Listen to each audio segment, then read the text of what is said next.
மதுராந்தகன் அத்தியாயம் 45. விடியலுக்கு இன்னும் சில நாழிகை நேரமே இருந்தது. ராஜராஜரின் படைக்கும் காந்தலூர் கடிகைக்கும் நடுவில் இன்னும் சில 100 அடிகளே தூரமாக இருந்தன. ஆதித்த கரிகாலனின் மெய்காவல் படை ராஜராஜரை எதிர்பார்த்து கடிகைக்கு சற்று தொலைவிலேயே நின்று கொண்டிருந்தது. மெல்ல ஆதவனும் நடக்கவிருப்பதை காண உறக்கம் கலைந்து எழ ஆரம்பித்தான். ராஜராஜர் அழைப்பதாக கூறி புலி லட்சணையை காட்டி அழைத்த சோழ வீரனை பின்தொடர்ந்த அந்த 50 வீரர்களும் சிறிது தூரம் சென்றதும் தங்கள் கண் எதிரில் ஒரு பெரும் படை நிற்பதையும் அதன் நடுநாயகமாக கரும்புறவியில் தன் இடது கையில் வாளை நெஞ்சுக்கு நேரே சாய்த்தபடி பிடித்திருக்கும் அவரை கண்டதும் அத்தனை பேர் விழிகளும் வெளிவந்து விழுந்திடுமோ என்ற அளவிற்கு வியந்து அதிர்ந்தனர். இவர் நம் தலைவர் அல்லவா? ஆதித்த கரிகாலர் அல்லவா? இன்னும் உயிருடன் தான் இருக்கிறாரா? அந்த புறவியில் அமர்தலில் காட்டும் அலட்சியம், வாளை பிடித்திருக்கும் லாவகம், அது ஆதித்தரை போல வேறு எவராலும் முடியாதே. இது என்ன கனவா? நெஞ்சில் நிறைந்திருக்கும் எம் தலைவன் கண்கள் வழியே வெளியேறுகிறாரா? வேகமாக அருகில் விரைந்து வணங்கக்கூட மறந்து அவர் முகத்தையே உற்று நோக்கினர் அனைவரும். இல்லை, இது அவர் இல்லை. அவர் முகத்தில் கருணை ததும்பும் விழிகள் இதுபோல கண்டதில்லை. அவர் விழிகள் சிவந்து சூரியனை நினைவூட்டுமே. புரிகிறது, இவர் எம் தலைவனின் இளவல், அதே ரத்தம், ராஜராஜர் என்று உணர்ந்த அடுத்த நொடி வணங்கி நின்றனர் அனைவரும். முதலில் வந்து வணங்கிய கருமாணிக்கத்தை அடையாளம் தெரிந்து கொண்ட ராஜராஜர் மெல்லிய புன்முறுவல் பூத்தார். சோழத்தின் தன்னிகரற்ற தலைவனோடு பணிபுரிந்தவர்கள் இவர்கள். தலைவனை இழந்துவிட்டு திக்கு தெரியாமல் ஆங்காங்கே வெற்றுயிராக பணி செய்து இன்று கூடியிருக்கிறார்கள் என் மூலம். சோழத்திற்கென்று உழைத்து தேய்ந்து போன உருவங்கள். இன்றும் தம் தலைவனின் முகம் காண தவமாக தவம் இருப்பவர்கள். இவர்களை மனதினை அமைதிப்படுத்துவதும் அடுத்த பணிகளுக்காக ஆயத்தப்படுத்துவதும் அவசியமான ஒன்று என்பதை உணர்ந்தார் ராஜராஜர். கூடவே அவர்களது உணர்வுகளையும் உணர முயற்சித்தார். அவர்களின் உள்ள உணர்வுகளை புரிந்து கொண்டவராக அருகில் வந்த ராஜராஜர் தம் கையில் இருந்த வாளை அவர்களிடம் நீட்டினார். இதை எவராலாவது உணர முடிகிறதா என்று கேட்டார். முன் வரிசையில் இருந்த 5 வீரர்கள் அந்த வாளை தங்கள் கைகளில் வாங்கி உற்று நோக்கினர். பின் அதிர்ந்து போயினர். இது எம் தலைவனின் வாள் அல்லவா? களம்பன கண்ட வீரத்தின் அடையாளம் அல்லவா? எம் ஐயனே, எம் தலைவனே, எங்களையெல்லாம் பிரிந்து செல்ல எப்படி ஐயா உனக்கு மனம் வந்தது? கதறி அழுதனர். அந்த வாளுக்கு முத்தமிட்டனர். தங்கள் மார்போடு அணைத்து மகிழ்ந்தனர். கருமாணிக்கமோ அந்த வாளினை தம் தலையில் தாங்கிக் கொண்டு கூத்தாடினார். அவர்களது உணர்ச்சி மிகு செயல் கண்டு மீதி இருந்த வீரர்களும் அருகே ஓடி வந்து அந்த வாளில் இருந்த சூரிய முத்திரையை கண்டவுடன் மனம் கனிந்து மகிழ்ச்சியுற்று ஒருவரையொருவர் கட்டி தழுவி கொண்டனர். அவர்களில் ஒருவர் அந்த வாளை தம் 2 கைகளிலும் ஏந்தி நிற்க மற்ற அனைவரும் நெடுஞ்சான் கிடையாக பூமியில் விழுந்து வணங்கினர். ஒவ்வொரு வீரனும் அந்த வாளை ஆற தழுவினான். இதையெல்லாம் பார்த்து கொண்டிருந்த சோழ வீரர்கள் தங்கள் தலைவன் ஆதித்த கரிகாலன் மேல் இன்றும் அவர்கள் கொண்ட பாசமும் பிணைப்பும் எவ்வளவு உறுதியானது என்பதை உணர்ந்து பெருமிதம் அடைந்தனர். சிறிது நேரத்துக்கு பிறகு அந்த வாளை ராஜராஜரிடம் எடுத்து சென்று வணங்கி அவரிடம் அளித்த கருமாணிக்கம், இன்று வரை நாங்கள் வாழும் வாழ்க்கையை வீணென்று நினைத்திருந்த எங்கள் எண்ணத்தை, இந்த வாளை, எங்கள் தலைவனை எங்கள் கண் முன்பு கொண்டு வந்து தவறென்று உணர்த்திவிட்டீர்கள் அரசே. அவருடைய வாளை கையில் ஏந்திய அந்த நாழிகை எங்கள் ஒவ்வொருவர் உள்ளத்திலும் ஆதித்தர் உள்ளே புகுந்ததை உணர்ந்தோம். இந்த பொன்னான தருணத்தை எங்களுக்கு அளித்தமைக்கு நன்றிகள் பல பல அரசே. தங்களுக்காக எதை செய்யவும் சித்தமாக இருக்கிறோம். என்ன செய்ய வேண்டும்? ஆணையிடுங்கள் அரசே என்றார். அத்துணை பேரும் அதனை ஆமோதித்து வணங்கி நின்றனர். கம்பீரமாக அவர்களை பார்த்த ராஜராஜர், வீரர்களே, உங்களை இங்கு வர சொன்ன நோக்கம் எமக்கானது மட்டுமல்ல. இத்தனை வருடங்களாக ஏங்கி தவிக்கும் உங்களது உள்ள குமுறலை தீர்க்க வேண்டிய உங்களை அழைத்தேன். உங்கள் கண் முன்பு உயர்ந்து நிற்கும் இந்த காந்தலூர் கடிகையில்தான் எம் தமையனும் உங்கள் தலைவனுமாகிய ஆதித்தரின் படுகொலைக்கு காரணமான சதித்திட்டம் தீட்டப்பட்டது. பாண்டிய ஆபத்துதவிகள் என்ற பெயரில் உலவி வந்த சேரத்தின் அந்தணர்களின் சூழ்ச்சி வலை இங்குதான் பின்னப்பட்டது என்று அவர் சொல்லி கொண்டிருக்கும் போதே அந்த 50 பேர் பார்வையிலும் கோட்டையை நோக்கி வெறுப்பு தாண்டவமாடியது. நான் ஆட்சிக்கு வந்தவுடன் எம் தமையனை கொலை செய்த சோமன், ரவிதாசன், பரமேஸ்வரன் மற்றும் அவர்களை சார்ந்த அனைவரையும் கண்டறிந்து அவர்களது நிலப்புலங்களை, சொத்துக்களை எல்லாம் பறிமுதல் செய்து ஒன்றும் இல்லாதவர்கள் என்ற நிலைக்கு தள்ளி சோழ நாட்டை விட்டு வெளியேற்றினேன் என்று தொடர்ந்த ராஜராஜரை இடைமறித்து, அன்றே அவர்கள் அத்துணை பேரின் தலையையும் அறுத்து எரிந்திருக்க வேண்டும் அரசே என்றான் ஆதித்தனின் மெய்க்காப்பாளர்களில் ஒருவன். உண்மைதான், உங்களைப் போலவே பலரும் இதற்காக என்னை சாடியதும் சந்தேகப்பட்டதும் இன்னும் என் நினைவில் உண்டு. என் தமக்கையார் கூட இன்று வரை இதற்காக என்னை மன்னிக்கவில்லை என்பதை நீங்கள் அறிய மாட்டீர்கள். ஆனால் எதற்காக இதை செய்தேன் என்பதை என் பக்கமாக எவரும் யோசிக்கவில்லை. நம் எல்லைக்கு உட்பட்ட இடத்தில் நிராயுதபாணியாக இருந்த உங்கள் தலைவனை நயவஞ்சகமாக பின்புறமாக குழலூசியை கொண்டு செயல் இழக்க வைத்து பேடித்தனமாக தாக்கி அவனை கொன்று பழி தீர்த்து கொண்டதாக பெருமை பேசி திரிந்த கொலைகாரர்களை அடையாளம் கண்டவுடன் என் நாட்டில் என் அதிகாரத்துக்கு உட்பட்ட இடத்தில் அவர்கள் தலையை வெட்டி எரிந்து கொன்றிருந்தால் நாளைய வரலாறு நம்மை பற்றி என்ன சொல்லும்? அவர்கள் செய்த பேடித்தனத்தை நாமும் செய்ததாக சொல்லாதா? இதுதான் சோழ வீரமா? இதை உங்கள் தலைவன் ஆதித்தன் விரும்புவானா என்று ராஜராஜர் கேட்டவுடன், இல்லை இல்லை, எம் தலைவன் ஆதித்தர் புயலுக்கும் பூகம்பத்துக்கும் நடுவில் புகுந்து விளையாடுபவர். மறைந்து தாக்குவதும் இயலாதவனை தாக்குவதும் அவர் இயல்பிலேயே இல்லை. களத்தில் போராடி வெல்வதிலேயே தன் வாழ்நாளை கழித்த மாவீரர் அவர் என்றார்கள் அவர்கள். அதற்காகத்தான் அவர்களை வெளியேற அனுமதித்தேன். இதோ இது அவர்கள் இடம், அவர்களின் கோட்டை. என் கணிப்பு சரியென்றால் மிச்சம் இருக்கும் அந்த கொலைகாரர்கள் மூவருடன் அவர்களுக்கு துணை புரிந்தவர்களும் இப்போது இந்த கோட்டைக்குள் தான் இருக்க வேண்டும். இந்த ஒரு நாளுக்காகவே இத்தனை காலம் நான் காத்திருந்தேன். உங்களையும் காக்க வைத்தேன். இது சோழத்திற்கான போர் அல்ல, எம் தமையனுக்கான போர், உங்கள் தலைவனுக்கான போர். உங்கள் ஏக்கத்திற்கான வடிகால் தான் இந்த போர். இந்த முறை போர் புரிய போவது இந்த ராஜராஜன் அல்ல, ஆதித்தனின் தம்பி அருண்மொழி. எதிரிகளின் தலையை உருளச் செய்ய போவது ஆதித்தனின் வாள். உடன் தோளோடு தோள் நிற்கப் போவது ஆதித்தனின் தோழர்களான நீங்கள். நம்முடன் நம் சோழத்தின் படைபலம். இதைவிட வேறு வாய்ப்பு நமக்கு கிடைக்குமா? உங்கள் ஒவ்வொருவருக்கும் உள்ளும் ஒளிந்திருக்கும் ஆதித்தன் வெளிவரட்டும். இனி எந்த தடையும் இல்லை, எந்த முறையும் இல்லை. எவர் கட்டளைக்கும் அடிபணிய வேண்டிய அவசியமில்லை. துரோகிகளின் அழிவு மட்டுமே நோக்கம். காந்தலூர் கடிகை என்பது இருந்த தடமே தெரியக்கூடாது. உள்ளிருக்கும் ஒருவர் கூட உயிர் பிழைக்கக்கூடாது. சோழத்திற்கு துரோகம் செய்ய இனி எவரும் துணியக்கூடாது. இது எனது முதல் போரல்ல, என் தமையன் ஆதித்த கரிகாலனின் கடைசி போர் என்ற எண்ணத்துடன் போரிடுங்கள். முதலில் கடிகையையும் உள்ளிருப்பவர்களையும் அழித்து அதன் பிறகு நம்மை எதிர்க்க கலன்களில் காத்திருப்பவர்களை கரையிலேயே சந்திப்போம். புறப்படுங்கள் சோழ புலிகளே என்று ராஜராஜர் முழக்கத்தை தொடர்ந்து சோழம் சோழம் சோழம் என்று அந்த காட்டையே அதிர வைத்தது சோழர் படைக்குரல்கள். பட்சிகள் எல்லாம் பயந்து பறந்தன. என்னவென்ற அதிர்ச்சியில் ஆதவனும் மேலே எழுந்து பார்க்க விரைந்தான். மீதியை அடுத்த அத்தியாயத்தில் காணலாம். அத்தியாயம் 46. சோழர் படை தம் தாக்குதலை துவங்கிவிட்டது என்பதை அறிந்தவுடன் சேர மன்னன் தனக்கு துணையாக யார் வருவார் என்று யோசிக்க ஆரம்பித்தான். கங்க மன்னர் தம்மோடு நட்பு கொண்டிருப்பது தெரியவர அவனுக்கு எழுதினார் ஒரு ஓலை. சோழத்தின் தாக்குதலில் தனக்கு துணையாக வர. நண்பருக்கு எதிர்பாராமல் சோழமானது எமது நாட்டின் மீது தாக்குதல் நடத்த ஆரம்பித்துவிட்டது. படை 2 பிரிவுகளாக பிரிந்து வருவதாக தகவல். பாண்டியர் வழியில் வந்த அமரபுஜங்கனுக்கு பெண் கொடுத்த காரணத்தால் என் மீது வஞ்சம் தீர்க்க பார்க்கிறார்கள் சோழர்கள். எனது மருமகனான அமரபுஜங்கனையும் கைது செய்து விட்டதாக தகவல். எனவே நமது நட்பின் பொருட்டு உங்கள் தேசம் வழியே என்னை தொட வரும் சோழர் படைதனை தடுத்து நிறுத்தவும். கடல் வழியே என்னை தேடி வரும் படையினை நான் கவனித்துக் கொள்கிறேன். நமது இத்தனை வருட கால நட்பிற்காகவும் நாம் கொண்டுள்ள உறவு முறைகளுக்காகவும் இந்த உதவியை தங்களிடம் எதிர்பார்க்கிறேன் என்று உதவி கேட்டு ஓலை அனுப்பினார் சேர மன்னர். என்ன முடிவு செய்தீர்கள் அரசே? உதவியாக வேண்டுமா சேரத்திற்கு கேட்டான் தளபதிகளுள் ஒருவன். ஆம், நிச்சயமாக உதவ வேண்டும். சேரம் நமது நட்பு நாடு என்பதற்காக மட்டுமல்ல.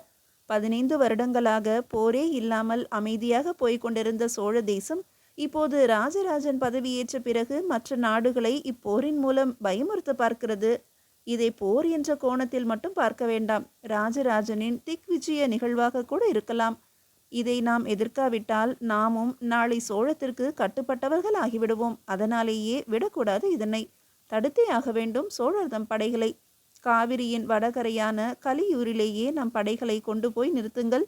நம்மை தாண்டி ஓர் அடி கூட முன்னேறக்கூடாது சோழம் என்று கட்டளையிட்டான் கங்க மன்னன்.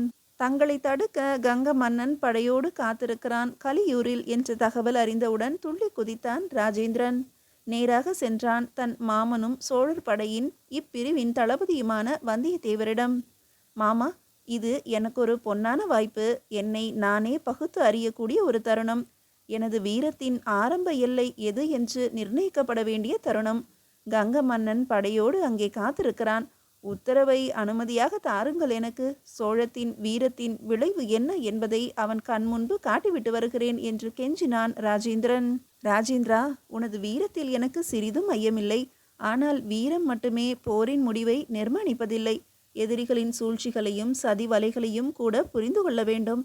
அதற்கு இன்னும் அனுபவம் தேவையடா உனக்கு. அதனால் தனித்து செல்ல மட்டும் அனுமதி கேட்காதே. வா, படையோடு நானும் வருகிறேன். கங்க மன்னனை கவனித்து விட்டு வரலாம். மாமா, இது போன்றதொரு வாய்ப்பு மீண்டும் அமைவது ஐயம்தான். என் தந்தையாருக்கு நான் அவர் மகன்தான், அதே வித்துதான் என்பதை நிரூபிக்க வேண்டாமா? உங்களிடம் கற்ற வாழ் வித்தையும் பழுவேட்டரையரிடம் கற்ற போர் பயிற்சிகளும் போதாதா கங்க மன்னனை வீழ்த்த? என்னை நம்புங்கள் மாமா, வெற்றியோடு வருவேன் என்று உறுதி தருகிறேன் உங்களுக்கு. எல்லாம் சரிதான் ராஜேந்திரா. சிறு வயது. இது உனது முதல் பெரும் போர். சோழத்தின் இளவரசன் வேறு. தனியே விடுவது சரியாக இருக்காது மருமகனே. மாமா, இன்று நீங்கள் நினைப்பது போல அன்று எம் பாட்டன் சுந்தர சோழ மாமன்னர் நினைத்திருந்தால் உங்கள் தலைவனான ஆதித்த கரிகாலர் சேவூர் போரில் கலந்துதான் இருக்க இயலுமா? வீரபாண்டியன் தலையை கொய்துதான் வந்திருக்க இயலுமா? வேங்கைக்கு தெரியாதா வீரத்தின் வாசனை? கவலையின்றி அனுமதி கொடுங்கள் மாமா. ஆதித்த கரிகாலனின் பெயரை கேட்டவுடன் வந்தியத்தேவரின் மனம் நெகிழ்ந்து போனது. ராஜேந்திரனை உற்று நோக்கினார். அவன் கண்களை கூர்மையாக கவனித்தார். இவனால் முடியும் என்று ஒரு உள் உணர்வு தோன்ற அவன் பக்கம் திரும்பி நேருக்கு நேர் பார்த்தார். சரி ராஜேந்திரா, போய் வென்று வர உன்னை அனுமதிக்கிறேன். ஆனால் 2 நிபந்தனைகள். என்ன அது? விரைந்து கூறுங்கள் மாமா. களத்தில் எதிரி காத்திருக்கிறான் நமக்காக. எதிரிகளை காக்க வைப்பது தங்கள் தலைவனும் என் பெரியப்பாவும் ஆகிய ஆதித்த கரிகாலருக்கு பிடிக்காத ஒன்றாயிற்றே. ராஜேந்திரா, உன்னோடு நான் வருவதற்குத்தான் தடை சொல்கிறாய். நல்லது. தனித்து இயங்கி திறன் காண விழைகிறாய். அதுவும் நன்றுதான். ஆனால் என் நம்பிக்கைக்குரிய தளபதி அப்ரமேயனை உன்னோடு துணையாக அழைத்து செல்ல வேண்டும். சரியா? நல்லது மாமா. அடுத்து என்ன நிபந்தனை? அன்று தம் இளம் வயதில் களம் புகுந்த எம் தலைவன் எதிரியின் தலையோடுதான் திரும்பினான் தலைநகருக்கு. அதே போல நீ குறைந்தபட்சம் கங்க மன்னனின் தளபதிகளில் ஒருவனின் தலையையாவது மண்ணில் உருட்டிவிட்டு தான் திரும்ப வேண்டும். அது இயலுமா? மாமா, கங்க மன்னனின் தளபதிகள் எத்தனை பேரோ நான் அறியேன். ஆனால் ஒருவனின் தலை கூட அவன் உடலில் இருக்காது நான் திரும்பும்போது. இது உங்கள் மீது உறுதி என்ற ராஜேந்திரரை உச்சி முகர்ந்து வழி அனுப்பி வைத்தார் வந்தியத்தேவர். ராஜேந்திரா, நான் இங்கேயே காத்திருப்பேன். இன்னொரு நாள் மட்டுமே உன்னுடையது. மாலைக்குள் வெற்றி செய்தியோடு நீ வர வேண்டும். இல்லையேல் மிச்சமுள்ள படையோடு நான் அங்கிருப்பேன். வென்று வா என்று தளபதி அப்ரமேயனோடு அனுப்பி வைத்தார் வந்தியத்தேவர். சோழர் படையின் ஒரு பிரிவோடு காவிரியின் வடகரையான கலியூர் நோக்கி நகர்ந்தான் ராஜேந்திரன். மாலை நெருங்கியது. பரபரப்பானார் வந்தியத்தேவர். கலியூருக்கு போரிட சென்ற ராஜேந்திரனை பற்றிய தகவல் ஏதுமில்லாது தவித்தார். என்னவாயிற்றோ, என்ன பதில் சொல்லப் போகிறேன் ராஜராஜனுக்கு என்று பரிதவித்தார். ஆதவன் அடிவானத்தில் மூழ்க ஆரம்பிக்கும் வேளை. வெற்றி வெற்றி, சோழம் சோழம் என்ற கூக்குரல்கள் விண்ணை பிளக்க திரும்பிக் கொண்டிருந்தது சோழர் படை. வெற்றி வீரனாக முதல் வரிசையில் ராஜேந்திரன் தன் புறவியின் மீது, உடல் எங்கும் குருதி சிதறல்களோடு. அவன் பின்னாலேயே அப்ரமேயனும். இதை கண்டவுடன் தான் வந்தியத்தேவர் நிம்மதி பெருமூச்சு விட்டார். என்னவாயிற்று ராஜேந்திரா? நீ நலம்தானே? பதைப்பதைப்போடு விசாரித்தார். நலமே மாமா. உங்கள் வாய் முகூர்த்தம் இன்று கங்க மன்னனின் 18 தளபதிகளின் சிரமறுக்க வேண்டியதாயிற்று. அதனால்தான் சற்று தாமதம் என்று ராஜேந்திரனை உச்சி முகர்ந்தார் வந்தியத்தேவர். அது சரி, வேங்கைக்கு பிறந்தது வேறு எப்படி இருக்கும் என்று தனக்குள் நினைத்து கொண்டவரை அப்ரமேயனின் குரல் தடுத்து நிறுத்தியது. எம் தலைவனே, கங்க மன்னன் தப்பியோடிவிட்டான். ஆனால் அவனுடைய 18 முரட்டு தளபதிகளின் தலையை போரிட்டு தனது வாளுக்கு இரையாக்கிவிட்டுத்தான் திரும்பினார் இளவரசர். இதற்கு நானும் நம் படைகளுமே சாட்சி. இன்னமும் காலம் கடந்த சாட்சியாக எங்களின் ஒரு பகலில் வெட்டி கடந்த இளவரசரின் செய்கையினை கல்வெட்டாக வடித்துவிட்டு வந்திருக்கிறேன். அங்கேயே உண்மையிலேயே அதனால்தான் தாமதம் என்றான் தளபதி அப்புறமேயன். ஆகா, அருமை, நினைக்கும் போதே உடல் சிலிர்க்கிறது. இது ராஜராஜருக்கு தெரியும் போது அகமகிழ்வார். ராஜேந்திரா, நிரூபித்து விட்டாயடா நீ. சோழத்தின் மாண்பினை மட்டுமல்ல, உன் தந்தையின் பெருமையையும் உனக்கு வாழ்வீச கற்றுத்தந்த என்னையும் பெருமைப்படுத்தி விட்டாயடா என்று வாய் விட்டு புகழ்ந்தார் வந்தியத்தேவர். நல்லது மாமா, எல்லாம் தங்களிடம் கற்றதுதானே என்ற ராஜேந்திரன். நேரம் மிக குறைவாகவே உள்ளது. விரைவில் நாம் சேர தேசம் அடைய வேண்டும். அதற்கான ஏற்பாடுகளை துவங்குங்கள் என்றான். ஒரு போருக்கு பின்னான ஓய்வு என்பதே அடுத்த போருக்கான வேலைதான் என ஆதித்த கரிகாலன் அடிக்கடி கூறுவது ஏனோ வந்தியத்தேவரின் மனதில் ஓடியது. மீதியை அடுத்த அத்தியாயத்தில் காணலாம். அத்தியாயம் 47. கடிகையின் கோட்டையின் கதவுகள் இடிக்கப்படும் சத்தம் கேட்டு மிரண்டு எழுந்தனர் கடிகையின் உள்ளே இருந்த வீரர்கள். அத்துணை பேர் முகங்களும் இருண்டு போய் கிடக்க அவசரமாக தாக்குதலுக்கு தயாராக ஒருவன் முகத்தில் மட்டும் புன்னகை இதழோரம் எட்டி பார்த்தது. சோழம் என்ற குரல் கேட்டு மனம் எல்லையில்லா மகிழ்ச்சி அடைந்தது என்பது அவன் புன்னகையிலேயே தெரிந்தது. கடிகையின் கதவுகள் தொடர்ந்து இடிக்கப்பட்ட வண்ணம் இருந்தது. சோழம் சோழம் என்ற கம்பீர குரலும் வெளியிருந்து கேட்டது. கடிகை கோட்டை கதவின் வலிமை ராஜராஜரின் மன உறுதியை ஒத்ததாக இருந்தது. யானைகளை கொண்டு முட்டியும் மோதியும் அசைந்த பாடில்லை கதவுகள். பெரிய மரங்களை கொண்டு இடித்தும் திறந்த பாடில்லை. எரித்து விடலாமா என்று யோசித்தும் எரிக்கவே இயலாத மூலிகை பிசின் கதவு முழுக்க தடவி இருப்பதும் தெரிந்தது. 15 அடி உயர கதவு அது. மேலிருந்து மட்டுமே திறக்க இயலும், அதுவும் உள்ளிருக்கும் பொறிகளின் மூலம். பின்புறம் ஏதாவது வழியுண்டா என்று கேட்டார் ராஜராஜர். இருக்கலாம், ஆனால் சுற்றி வந்து அதை கண்டுபிடித்து படை கொண்டு அவ்விடம் செல்வது காலத்தை இன்னும் தாமதமாக்கும். முயற்சியும் வெற்றியடையுமா என்பதும் சந்தேகமே என்றான் ஒரு தளபதி. அதே நேரம் கோட்டைக்குள்ளிருந்து விரைந்து வந்த அம்பு ஒன்று ராஜராஜரின் புரவியின் எதிரில் மண்ணில் குத்தி நின்றது. அதில் பிணைக்கப்பட்டிருந்த ஓலையை பிரித்து ராஜராஜரிடம் தந்தான் ஒரு வீரன். திருமாலின் சக்கரமும் அவரின் நாமத்தின் படமும் கோடுகளாக வரையப்பட்டிருந்தது அதில். அதை கண்டவுடன் புன்னகைத்தார் ராஜராஜர். எல்லோரும் சற்று தள்ளி நில்லுங்கள், ஆனால் தயாராக நில்லுங்கள். இன்னும் சிறிது நாழிகையில் கதவு தானாகவே திறக்கும். உள்ளிருந்து முதலில் வெளியே ஓடிவரும் வீரனை எதுவும் செய்யாதீர்கள். அவனை தாக்க முயற்சிக்காதீர்கள். அவன் நம்மவன். நமக்காக தன் உயிரை பணயம் வைத்து எதிரிகளின் கூடாரத்தில் உலவி வரும் புலி அவன். இப்போது வெளியே வருவான். அவனுக்காக ஒரு குதிரையை தயாராக வையுங்கள் என்று ஆணையிட்ட ராஜராஜரை வியப்பாக பார்த்தனர் வீரர்கள். யாரவர் என்று நான் அறியலாமா ஐயனே கேட்டார் ஒரு உபதளபதி. ஓலையை பார்த்துமா புரியவில்லை? வெற்று ஓலை அல்ல அது, ஒற்று ஓலை. திருமாலின் சங்கு பறைசாற்றவில்லையா? அனுப்பியவன் வைணவதாசன் என்று. என் கட்டளைப்படி உருமாறி கடிகையில் ஒரு சாதாரண வேலையாளாக உள்ளே இருக்கிறான். நாம் காத்திருப்பதை அறிந்து கொண்டிருக்கிறான். அதற்காகத்தான் ஓலையும் அனுப்பியிருக்கிறான். பொறுங்கள், வருவான் என்றார் ராஜராஜர் சிரித்தபடியே.